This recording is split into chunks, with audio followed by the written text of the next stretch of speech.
Hello students, चलिए हम लोग क्लास 10 का चलते हैं। एनसीईआरटी बुक्स ऑफ सॉल्यूशन शुरू करते हैं। तो देखिए क्वेश्चन ये फर्स्ट चैप्टर का है, बहुत ही इंपॉर्टेंट क्वेश्चन है।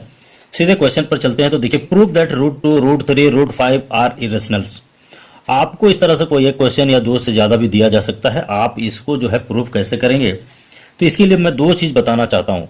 एक जो है फर्स्ट फंडामेंटल थ्योरम है, वो कहता है कि यदि कोई भी एक नंबर है, कोई भी एक कंपोजिट नंबर है, उसको यदि फैक्टराइज किया जाए, उसका यदि प्राइम फैक्टर्स निकाले जाएं, तो वो जो प्राइम फैक्टर्स होते हैं वो यूनिक होते हैं। यूनिक होते हैं कहने का मतलब उसके फिक्स हैं, 2 × 3, चाहे उसको किधर से भी लिखा जाए। जैसे ये 6 है, इसका प्राइम फैक्टर आप निकालते हैं तो 2 × 3 होगा। आप 2 और 3 ही आएंगे, या तो 2 × 3 लिखेंगे या फिर 3 × 2 लिखेंगे, लेकिन 1 2 एंड 1 3 ही आएंगे। ये इसका जो फंडामेंटल थ्योरी ऑफ अरिथमेटिक है वो कहता है। दूसरा, इसी में हम लोग जो यूज़ करेंगे वो है कि यदि कोई एक प्राइम नंबर p है और ये p यदि a स्क्वायर को डिवाइड करता है, यानी a स्क्वायर का यदि ये p कोई फैक्टर है, तो ये p जो है इस a का भी फैक्टर होगा। यानी सीधे सीधे हम बोलेंगे कि यदि p a स्क्वायर को डिवाइड करता है तो p a को भी डिवाइड करेगा। ये फाइनल है। तो इस तरह का जो क्वेश्चन है, हम लोग ये दो चीज लेके चलेंगे। और by contradiction, proof by contradiction हम लोग बोलेंगे। कंट्राडिक्शन कहने का मतलब हमारा जो सोच है उसको हम लोग खुद ही बताएंगे कि जो हमने सोचा वो गलत है। गलत है कहने का मतलब हमारा जो सोच, हमने जो सोचा था वो सही नहीं है। जब वो सही नहीं होगा तो वो दूसरा ऑटोमेटिकली वो दूसरा प्रूफ होगा। कहने का मतलब हम लोग लेके चलेंगे कि ये रेशनल है, और वो रेशनल को हम ये दिखाएंगे कि ये रेशनल जो है सो संभव नहीं है। इसका मतलब हमारा जो सोच था कि हमने ये रेशनल है वो गलत है, इसका मतलब हो जाएगा ये इरेशनल। इसके लिए तीसरी चीज आप जो यूज करेंगे वो आप देख लेंगे, वो क्या है आप इस चीज को देख लेंगे। यदि मान लिया जाए 2 × 5 इज इक्वल टू 10 है, आप देख रहे हैं 2 × 10 इज इक्वल टू 20 है, 2 × 3 इक्वल टू 6 है। आप इस चीज को देख रहे हैं। 2 से यदि ये कोई भी नंबर है तो ये थर्ड नंबर, मतलब 2 से यदि किसी को मल्टीप्लाई करेंगे एक ये नंबर आ जा रहा है, 2 से फिर इसको मल्टीप्लाई करेंगे एक ये नंबर आ रहा है, 2 से इसको यदि मल्टीप्लाई कर रहे हैं तो ये नंबर आ रहा है। इसका मतलब ये क्या है, ये स्क्वायर भी हो सकता है। आप इस चीज को याद रखेंगे। तो 2 × समथिंग ये हो गया। इसका मतलब ये 2 जो है क्या है, देखिए 2 को किसी के साथ मल्टीप्लाई करने पर यदि ये नंबर आता है तो इस 10 का ये 2 क्या है, एक फैक्टर हमारा है। ये 2 क्या है, इसका फैक्टर है। उसी तरह यदि आप एक चीज याद रखेंगे, 2 × a इज इक्वल टू यदि आप c लिखते हैं, इसका मतलब हो गया कि 2 is a factor of c। उसी तरह यदि 2 × आप a स्क्वायर लिख रहे हैं इज इक्वल टू यदि आपका c स्क्वायर आ रहा है, इसका मतलब 2 is a factor of c square. और जब 2 is a factor of c square तो इसके अनुसार क्या होगा, 2 is a factor of c होगा। आप इस चीज को ध्यान रखेंगे, ये हम लोग यहाँ पे यूज करेंगे। आप इस चीज को ध्यान से देखेंगे। तो मान लिया कि हमारा जो √2 है ये इरेशनल नहीं है, तो यदि ये इरेशनल नहीं होगा तो रेशनल नंबर होगा। दो ही ऑप्शन है आपके पास, रेशन एंड इरेशनल। तो 2 मान लिया हमने, let √2 is not a irrational number but it is a rational number. तो यदि ये रेशनल नंबर होगा तो इसको p/q या फिर a/b के फॉर्म में आप लिख सकते हैं। तो हमने माना कि √2 इज इक्वल टू a/b। अब ये b जो है कभी भी 0 नहीं हो सकता है, रेशनल नंबर। और रेशनल नंबर ये सिंपलेस्ट फॉर्म की बात करते हैं हम लोग। सिंपलेस्ट फॉर्म का मतलब हो गया कि इसके और इसके बीच में कोई कॉमन फैक्टर नहीं है, सिर्फ और सिर्फ 1 कॉमन फैक्टर है। और ऐसी स्थिति में a और b को कोप्राइम भी कहा जा सकता है।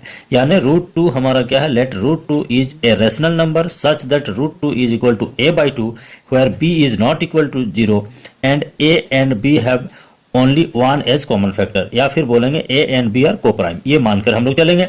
जब ये मानकर चलेंगे तो आप क्या देखेंगे, ये √2 इक्वल टू a/b। अब दोनों तरफ जब आप स्क्वायर करेंगे तो इधर हो जाएगा 2, ये हो जाएगा आपको a²/b²।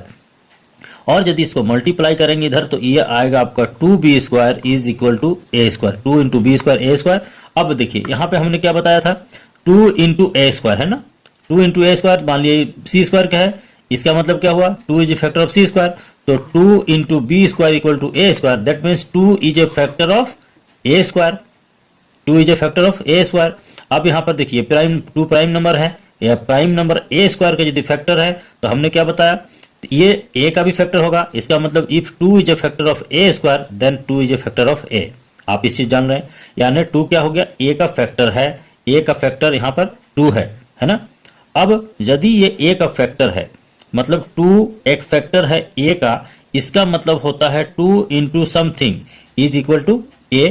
अब यहाँ पर जैसे आप यहाँ पे देख रहे हैं 2 into b square equal to a square, आप यहाँ पर क्या कर सकते हैं 2 इंटू सी आप ले सकते हैं इज इक्वल टू ए भी मान सकते हैं आप। क्यों मान सकते हैं? क्योंकि देखिए यहाँ पे 2 into something equal to 2 is a factor of A, यहाँ पे 1 भी हो सकता है। यदि a आपका 2, यदि यहाँ पे a के जगह 2 हो जाएगा और इधर 2 इज ए फैक्टर है तो 2 इंटू 1 इक्वल टू 2 होगा, तो c के जगह 1 होगा। अब 2 इंटू 2 इक्वल टू 4 होगा, यदि 2 4 के यहाँ तो ये 2 होगा, यानी इस बीच में कोई नंबर होगा। उस स्थिति में आप क्या करेंगे, मान लेंगे कि a इज इक्वल टू आपका क्या है 2c है, आप लिखेंगे let a is equal to 2c। यहाँ हमने फैक्टर प्रूव किया है, देखिए 2 is a factor of a। अब a का फैक्टर है तो हम a का कुछ भी मान सकते हैं, यानी 2 का कुछ मल्टीपल होगा वो, तो a इक्वल टू हम मान लिए क्या है हमारा 2c हो सकता है। तो 2c होगा तो इसको यदि हम स्क्वायर करेंगे तो a स्क्वायर इक्वल टू कितना आएगा आपका 4c स्क्वायर आएगा। दोनों साइड स्क्वायर करेंगे तो अब फिर आप देखेंगे इसमें, इस इक्वेशन में यहाँ पर 2b square equal to a square है, तो a स्क्वायर के जगह पे ये आपका 2b स्क्वायर है, ये a स्क्वायर के जगह पे आप 4c स्क्वायर रख सकते हैं, तो ये हो गया 4c स्क्वायर। अब इस स्थिति में आप देख रहे हैं यदि 2 से 2 स्ट्राइक आउट करते हैं तो b स्क्वायर इक्वल टू आएगा 2c स्क्वायर, यानी इसको यदि आप पलट देंगे तो 2c स्क्वायर इक्वल टू आपका क्या आएगा b स्क्वायर आएगा। अब यहाँ पे फिर देखें आप 2 into this equal to this, मतलब 2 के साथ ये हो गया 2 into c square equal to b square, यानी 2 यदि किसी साथ मल्टीप्लाई होने के बाद एक थर्ड क्वांटिटी दे रहा है तो इसका ये फैक्टर होगा, यानी 2 is a factor of b square. अब इसी में देखिए ये यदि a स्क्वायर का है तो a का भी, that is 2 is a factor of b। आप यहाँ पे देखें तो हमने क्या प्रूव किया यहाँ पे 2 is a factor of b, इसके पहले हमने प्रूव किया 2 is a factor of a। अब हमारा क्या हुआ a और b ये दोनों का फैक्टर हमने क्या दिखाया, a और b दोनों का फैक्टर 2 है, फैक्टर 2 है। इसका मतलब क्या हुआ, ये जो फैक्टर यानी इसमें भी कॉमन है और इसके भी कॉमन है, जबकि हमने क्या माना था कि ये दोनों में 1 के अलावा कोई भी कॉमन नहीं है। लेकिन जब हम इसमें आगे बढ़ते हैं तो हमको क्या मिलता है कि a और b दोनों का फैक्टर कौन है 2 है। इसका मतलब हमारा जो सोच था कि ये रेशनल नंबर है वो सोच ही गलत था। इसका मतलब वो क्या हुआ कि वो हमारा इरेशनल है। इसको आप लोग प्रूव करना है, तो देखिए किस तरह से हम लोग इसको बनाएंगे। इस तरह से इसको हम लोग किस तरह से लिखेंगे, तो हमने क्या किया, let √2 is a rational number such that √2 is equal to a by b where b is not equal to 0, a and b are co-prime, जैसे हमने उसमें कहा था। अब स्क्वायरिंग में बोथ साइड्स क्या होगा 2 equal to a square by b square, यानी 2b square equal to a square. अब पहले जैसे हमने बताया था कि 2 इंटू कुछ भी है तो 2 into b square equal to a square, इसका मतलब 2 is a factor of a square, या फिर a square is divisible by 2, दोनों एक ही चीज है। Therefore 2 is a factor of a square, और यदि a स्क्वायर को फैक्टर है hence 2 is a factor of a। आप इस चीज को जानें 2 इज ए फैक्टर ऑफ ये हो गया, या फिर 2 डिवाइड्स a हम बोल सकते हैं, सीधी बात है। ये एक हो गया। दूसरा हम क्या देखेंगे ना, लेट। अब चूंकि देखिए ये क्या है ना, ये a को क्या करता है 2 is a factor of a है, तो a का वैल्यू 2 इंटू कुछ भी मल्टीपल होगा उसका, कुछ भी। तो c हम मान लिया कोई भी नंबर है, यदि ये 2 रहता तो 2 इंटू 1 होता, ये 4 होता तो 2 इंटू 2 होता, ये 6 होता तो 2 इंटू 3 होता, तो c के जगह कुछ भी हो सकता है। तो यहाँ पर होगा let a equal to 2c where c is an integer. यहाँ आप लिख सकते हैं where c is an integer. अब यहाँ पे दोनों को हम लोग फिर क्या करेंगे, स्क्वायर करेंगे, तो squaring on both sides a square equal to 4c square होगा।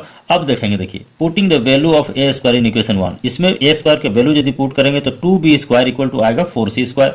ये अब यदि करेंगे, आप यहाँ पे देख रहे हैं यहाँ पे, तो यदि इसका हम लोग क्या देखेंगे 2b square equal to 4c square, इसका मतलब क्या हुआ 2 से 2 कैंसिल आउट करेंगे तो b स्क्वायर इक्वल टू आएगा आपका कितना 2c स्क्वायर, और b इसको यदि इस साइड लिखा जाए तो 2c square equal to b square. और देखिए 2 into something equal to this, इसका मतलब 2 is a factor of b square, 2 is a factor of b square. अब पहले ही हमने बताया था यदि b स्क्वायर का फैक्टर है तो b का भी होगा, this implies 2 is a factor of b। अब देखिए पहले हमने यहाँ पर क्या दिखाया 2 is a factor of a, फिर हमने दिखाया यहाँ पे दिखाया कि 2 is a factor of b। इसका मतलब क्या हुआ 2 is a factor of a and b, both दोनों का वो फैक्टर है। But we assumed a and b as coprime, लेकिन हमने एजम्पशन में लिखा था कि क्या है वो को प्राइम है, इसका मतलब उसमें कॉमन नहीं है 1 के अलावा, लेकिन हम लोग क्या पा रहे हैं 2 कॉमन है। ये क्यों आया, इसलिए कि हमारा जो सोचना ये था कि ये रेशनल नंबर वही गलत था जिसके चलते ये आ रहा है, तो इसीलिए हम as coprime, this contradicts our assumption, हमारा जो सोच था उसको कंट्राडिक्ट कर रहा है, उसको जस्ट विरोधाभासी है, उसको विरोध कर रहा है। वो विरोध इसलिए कर रहा है कि हमारा सोच गलत था। देयरफॉर क्या होगा, हैंस रूट 2 इज इरेशनल, इसलिए जो है सो रूट 2 इरेशनल होगा। इसी तरह रूट 3 रूट 5 में यदि आपको प्रूव करना होगा, आप यहाँ पे 3 is a factor of a and b दोनों का दिखाएंगे। इसमें आपको रूट 5 है तो इसमें आप 5 is a factor of a and b दोनों दिखाएंगे, तब जाकर के आपको इरेशनल प्रूफ होगा। मेरे ख्याल से आप समझ गए हैं। यदि समझते हैं तो काइंडली लाइक शेयर जरूर करें। क्वेश्चन है, आप बेधड़क पूछे, मैं निश्चित रूप से उसको सॉल्व करूंगा। Thank you so much.